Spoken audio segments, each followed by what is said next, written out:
De Carona na Conversa recebe. Agora 4 horas mais 32 minutinhos. E olha, neste domingo foi celebrado o Dia da Mata Atlântica, bioma que ocupa aí o leste, o sudeste e também o sul do Brasil, além de algumas regiões fora do território nacional. Conhecida por ser um dos locais mais ricos em espécies de flora e fauna no mundo, a Mata Atlântica também é um dos territórios mais degradados. A gente vai conversar um pouquinho mais sobre esse assunto com a bióloga Márcia Marques. Tudo bem, Márcia? Boa tarde para você. Boa tarde, Francine. Tudo bem? Tudo bem, e você? Tudo jóia. Então tá bom. Márcia, vamos começar então falando sobre a degradação. O que resta de Mata Atlântica? O que a gente pode dizer? Olha, a Mata Atlântica, então, ela vem sendo devastada aí bastante tempo, né? Praticamente desde os primórdios do Brasil, que ela vem sendo drasticamente reduzida da sua área original. Hoje, a estimativa é que existe em torno de 11% apenas do que tinha originalmente. E desses 11%, só 8% estão em bom estado de conservação, né? Então, a Mata Atlântica, ela não só reduziu em extensão, como também foi perdendo as suas características devido a essa exploração, né? Essa superexploração dos recursos na área original, digamos assim. Pois é, o que a gente não encontra mais, por exemplo, na Mata Atlântica? Existem algumas espécies que são as espécies endêmicas com uma distribuição muito pequena, né? Então, espécies endêmicas são aquelas que ocorrem só num determinado local, numa determinada área. Essas espécies são também as mais vulneráveis à extinção. Então, algumas dessas espécies, aí, de diferentes grupos, né, de aves, de insetos, de plantas, elas já foram extintas localmente ou já foram extintas da natureza, né? Então, a gente já tem algumas dessas espécies faltantes, digamos assim, do que tinha originalmente, né? E quais são as atividades que mais degradam o bioma, hein? Bom, hoje, né? Claro que ao longo da história foram diversas e diferentes, né? Mas hoje o que a gente pode dizer de um modo geral? Ainda existe uma conversão, né, dessas áreas de Mata Atlântica em áreas agrícolas, né, em algumas regiões. Existe também exploração imobiliária, principalmente nas cidades litorâneas, né? Então, essas seriam as principais formas de perda de área de Mata Atlântica. Mas, além disso, mesmo nesses poucos remanescentes que a gente tem, existe uma grande ameaça com caça, por exemplo, né? Caça de animais nativos, o que é proibido em lei, mas, enfim, ainda existe essa pressão. Exploração de espécies da flora, né? De uma forma intensiva. Por exemplo, o próprio palmito jussara, que é uma espécie da Mata Atlântica, tem regiões que ela já está totalmente extinta. Quer dizer, existe uma pressão para a exploração de algumas espécies em especial, né? Então, além disso, também tem problemas com invasão biológica. O que é isso? São espécies que não são da Mata Atlântica, ou mesmo externas ao Brasil, né? São espécies exóticas que não são da nossa fauna ou da nossa flora, que acabaram entrando nas áreas remanescentes de Mata Atlântica e elas acabam competindo com as espécies locais e atrapalhando, portanto, a manutenção da biodiversidade nessas áreas. Isso, né? Tanto de fauna como de flora? Exato, tanto de fauna quanto de flora. Então, tem espécies que foram introduzidas. Por exemplo, o que a gente tem aí, por exemplo, hoje? Por exemplo, a gente tem algumas espécies de... o próprio pinus, né? O pinus é uma árvore que é utilizada com diferentes finalidades, para madeira, para polpa, etc. E essa espécie, ela é produzida em talhões bastante específicos, bastante restritos, mas quando ela ultrapassa os limites desses talhões, elas podem ocupar áreas naturais né, dentro do bioma de Mata Atlântica, as áreas mais abertas, elas são suscetíveis à invasão de pinos. E aí o pinus compete com as espécies locais e levando, né, portanto, uma grande modificação da biodiversidade, do funcionamento dos sistemas naturais. Né? Desses 11% que restaram aí da Mata Atlântica, existe uma região que foi menos atingida e qual seria a razão, se é que existe essa região?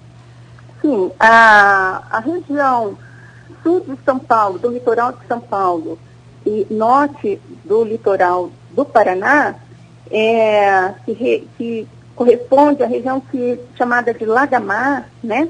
É a região onde estão os maiores remanescentes de Mata Atlântica. Então, por que aconteceu isso? Por que sobraram essas áreas? Uhum. Basicamente porque tem um terreno extremamente acidentado, né? Extremamente irregular e que não é propício para agricultura. Só por esse motivo é que essas áreas acabaram ficando, né? Então, a gente tem poucas dessas áreas ainda remanescentes, aí, principalmente nessa região, e áreas que, de alguma forma ou de outra, aí, ao longo da história, foram preservadas dentro das áreas protegidas, né, que nós chamamos de unidades de conservação.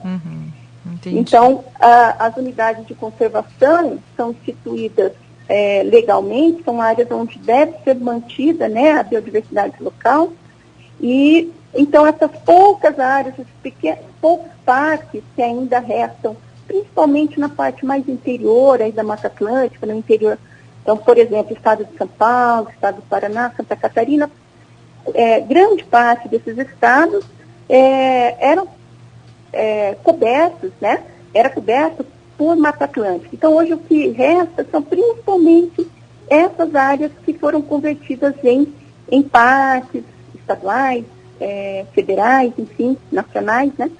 E que ainda a gente consegue manter uma parte dessa biodiversidade. Existe a possibilidade de recuperação de parte, pelo menos, da Mata Atlântica, ou isso não é uma possibilidade?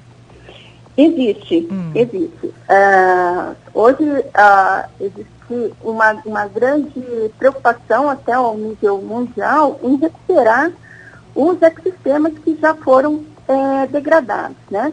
Então, para a Mata Atlântica, a única forma de garantir a conservação da biodiversidade do que ainda restou, né, é fazendo uma conexão entre essas áreas, essas diferentes áreas que ainda têm uma biodiversidade concentrada.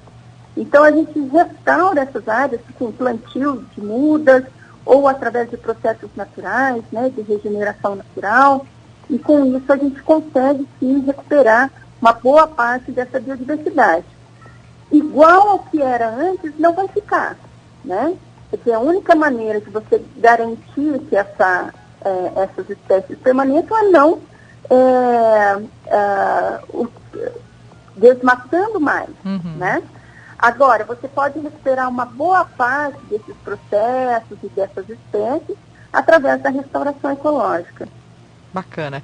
Para a gente finalizar, Márcia, você percebe algum movimento por parte do poder público nessa tentativa de recuperação ou até mesmo na simples proteção do que ainda resta?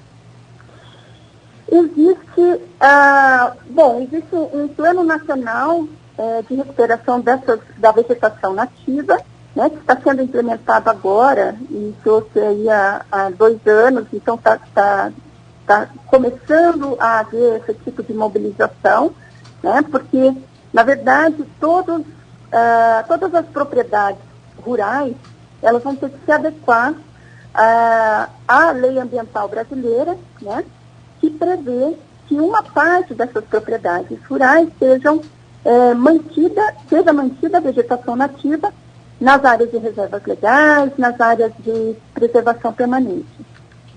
Então, o proprietário rural que não tem essas áreas hoje, ele deverá restaurá-las, ou seja, né, fazer um plantio para que ele possa se adequar à legislação vigente. Isso, na verdade, já vem de bastante tempo, mas agora quer dizer, é uma lei antiga que foi modificada aí com o novo Código Florestal, mas que agora vai ser, de fato, cobrado desses proprietários rurais essa restauração, né? Então, isso é uma coisa que está sendo encaminhada hoje pelo Poder Público. O Ministério do Meio Ambiente está encabeçando essa nova regulamentação. Sobre a conservação de áreas, né? As unidades de conservação, que nós chamamos, existe toda uma legislação, né, desde o ano 2000, que prevê, né, que essas áreas devem ser criadas, o que requer uma atividade principalmente do poder público. Só que, infelizmente, né, nós passamos por um período de grande influência aí das bancadas ruralistas, por exemplo, no Congresso, uma grande pressão das iniciativas privadas, tanto para uma diminuição das áreas de conservação, que aconteceu, por exemplo, semana passada, o Parque Nacional de São Joaquim, que fica em Santa Catarina, ele teve uma perda de mais de 20% da sua área, por uma decisão, né, do poder público, reduziu-se essa área de preservação que já vinha há mais de 45, 50 anos, né?